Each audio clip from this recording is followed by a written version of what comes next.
right, so guys, I'm already on this train, so I decided to let's just finish this thing out, all right? Because I decided to do some additional digging and I've stumbled across some other nuggets that are worth just going ahead and adding to this particular study on a whim, okay?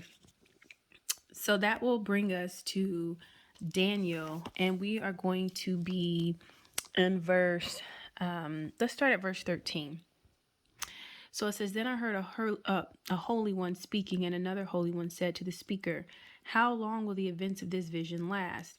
The regular sacrifice, the rebellion that makes desolate, and the giving over of the sanctuary and of the army to be trampled. He said to me, For 2,300 evenings and mornings, then the sanctuary will be restored. Now, I have here cleansed because I have another translation. I usually look at like at least one or two other translations, and some say cleanse, some say restored. There's a pretty big difference between these two words. I would probably look into the Strongs later. I'm not going to do it right now because that's not the point of this video, but because you can restore something as in possession of the temple, right? Taking back possession of the temple from the Antichrist, who we know is going to trample it for 42 months. Remember, it says that the Gentiles are going to trample the court for 42 months. And here you can restore possession, but not yet cleanse it. So these two words are kind of different, but that's not the point of this video. So we won't get too much into that. But the idea that after these pieces from his vision take place, this is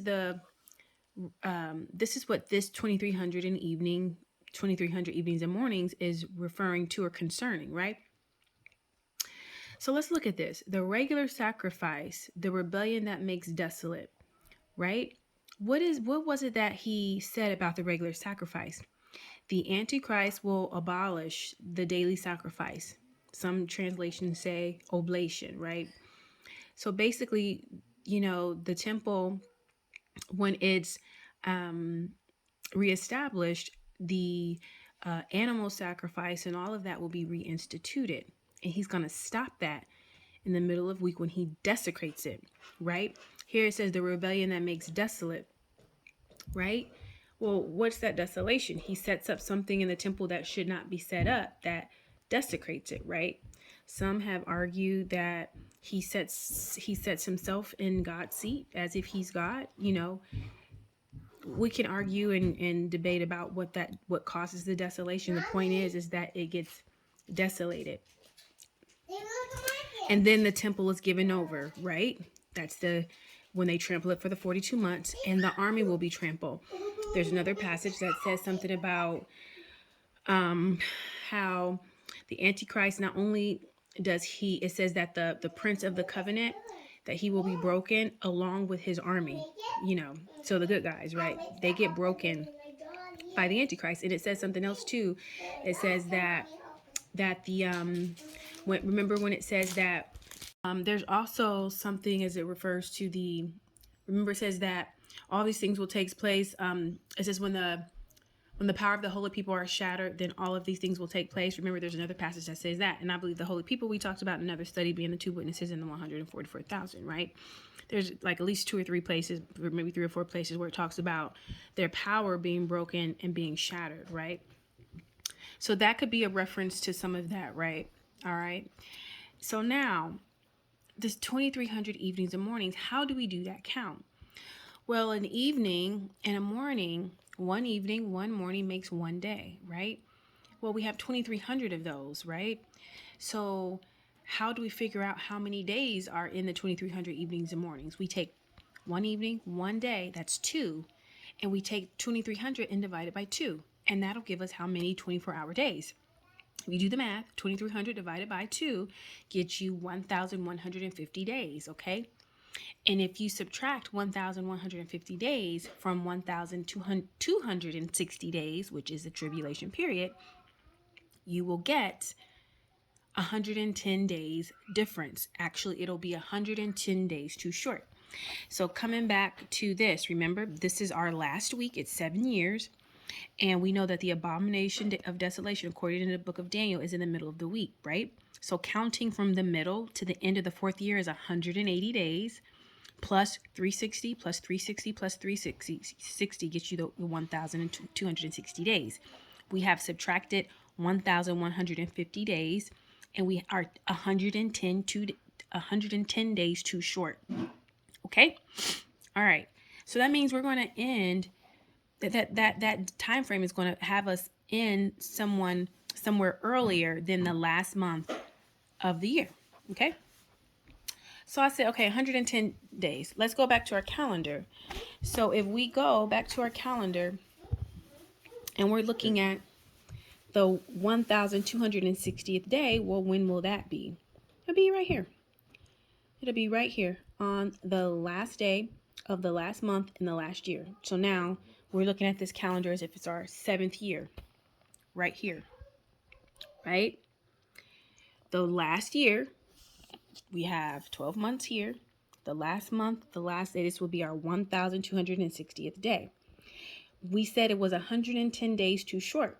So I counted backwards 110 days, right? This is 30, this is 60, this is 90. All right. And so if you count backwards, it gets you all the way up to the 11th, right? Well, there's nothing really on the 11th that's of significance. Actually, it gets you to the 10th. That's of significance. I had research here because I was like, let me look into that some more. If you read the book of Maccabees, right, it tells us that Kislev is the 9th month. And on the 25th day is when the temple was restored. And then that's when they commemorate Hanukkah, right? I believe that might be Hanukkah. And if I'm wrong about that, somebody can correct me. But anyway, so this is the day that the temple is restored. And they celebrated for 8 days, right? So that's 1, 2, 3, 4, 5, 6. You may or may not count the 31st day. 6, and this will be 7, 8, right? So if you count the 31st day, it'll land you on the 1st of the 10th month, which just seems unusual to me for a feast to go into the next month. So it might be on the 1st or 2nd day, depending on whether or not you're counting the intercalary day, right? So, all right, so the 10th, that doesn't get us anywhere. And let me just do the math. Let me just do the count so you can actually see. 30, 60, 90, right? So let's skip the 31st day, and that's 91, 92, 93, 94, 95, 96, 97, 98, 99, 100. 1, 2, 3, 4, 5, 6, 7, 8, 9, and 10. If you add the intercalary day, it gets you on the 10th, right? So somewhere between the 10th and the 11th of the 9th month, there's nothing that I know of as far as a feast day or anything like that of significance on those, either one of those days, right? This is the day that we will be looking at. So I was kind of bummed about that. I was like, man, that doesn't quite fit. So I said, well, perhaps what we know to be that day may not be right. No, possibility. And I even thought that I might adjust for intercalary days and see if maybe that affects the count. I'm going to do that in another video. I'm not going to do that right now, okay? So I said, okay, so 110 days counting backwards would land us right here. And on the 10th, not the 25th, right? So I said, okay, what's another way that we can look at this that might help us? And I said, well, how about we count backwards to see when the count begins? And if there's anything significant there that might confirm that this day is actually right and that this day may not be so right, not that I'm questioning Maccabees, but I'm just saying, let's just look and see what we get, right? So how will we do this? So now we know that we're going to count backwards from our 25th day, and we're going to count backwards 1,150 days to see what day is our start date. Like, what day are we counting from? Like, what day are we beginning the count? Okay. So, well, in this month, we've got 25 days, right? So if you take 1,150 and subtract out 25 days, that is going to leave you with 1,125 days left to account for. All right. And so then how many more days? Remember, we're thinking as if we're in the 7th month, right? So we've backed out 25 days. Now we need to back out the rest of the year. 1, 2, 3, 4, 5, 6, 7, 8 months times 30 days is 240 days. So back out an additional 240 days. from 1125. That's going to leave you with 885 days that we need to account for. So now we've accounted for all of month of year 7, right? 8 months plus 25 days of the 9th month, right? So now we're going to account for 360 days of month 6. So you're going to back out 360 days from 885. That should leave you with 525 days. And then we're going to back out another 360 days for for year 5, right? Did I say month 6? I meant to say year 6. Year 5, right? And that gives you for 165 days. Okay. So now we're in the 4th year and we need to back out 165 days. Now we're in the 4th year. Now let's say this calendar is our 4th year, right? And we're going to start at the end of the year and we want to back out 165 days. Okay. So if we back out 1, 2, 3, 4, 5 months, that gets us to 150 days. Okay. So we done backed out 150 days and now we're left with 15 days. 15 days to account for our next month. That's 1, 2, 3, 4, 5, 6, 7, 8, 9, 10, 11, 12, 13, 14, and 15. Okay. All right. So we're at some place great, right? We have now the 16th isn't necessarily a feast day here, but it is one day after the 15th, which is the Feast of Tabernacles, right? So it's kind of like, okay, so what does that mean? And is there a reason why it's not exactly on that 15th day, right? Which would be more like, yeah, but the 16th is just like, meh. I like when things are precise and accurate and are on the days that make of significance, right? The days of significance, right? So for me, the 16th day isn't really that significant. So then I'm like, okay, so now I'm back here thinking that maybe this 25th day may not be a solid day.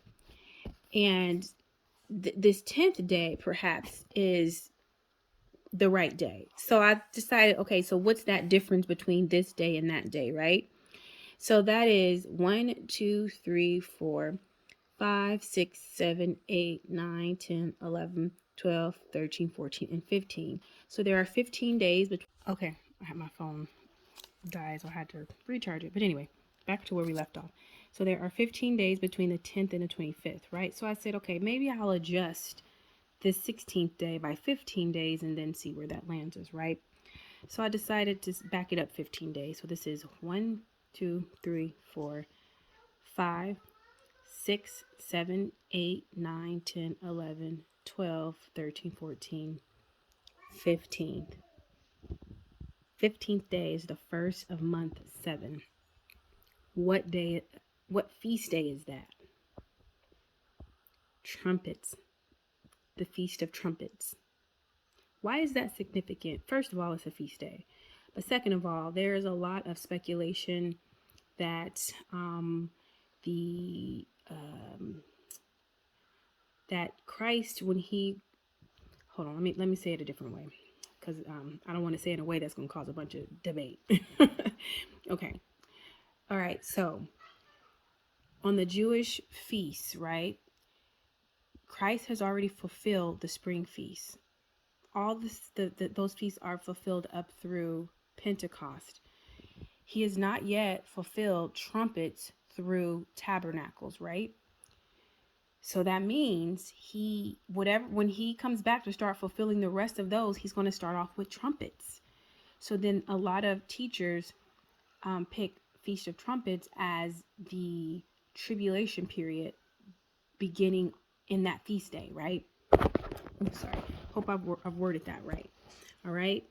Now, I say that makes sense, but I'm not dogmatic about it, right? And why is that? Because according to Daniel, the abomination of desolation happens in the middle of the week. And from my view, how I teach it is that it's that event that kicks off the tribulation period, right? In the middle of the week. So what does that look like?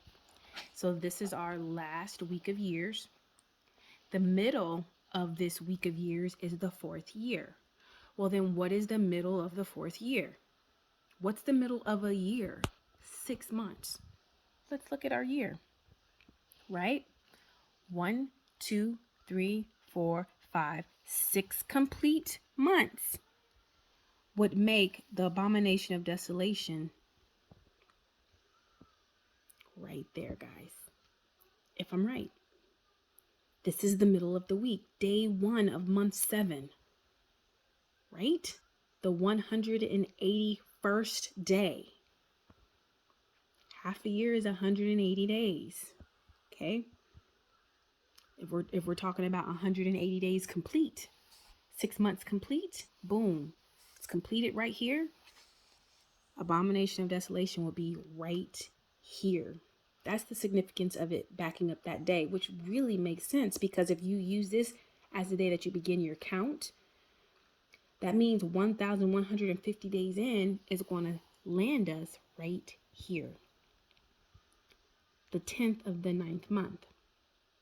I'm going to do a little bit more research to see if there's anything, and I have research here, to see if there's anything significant about this day and if there's any controversy about this day,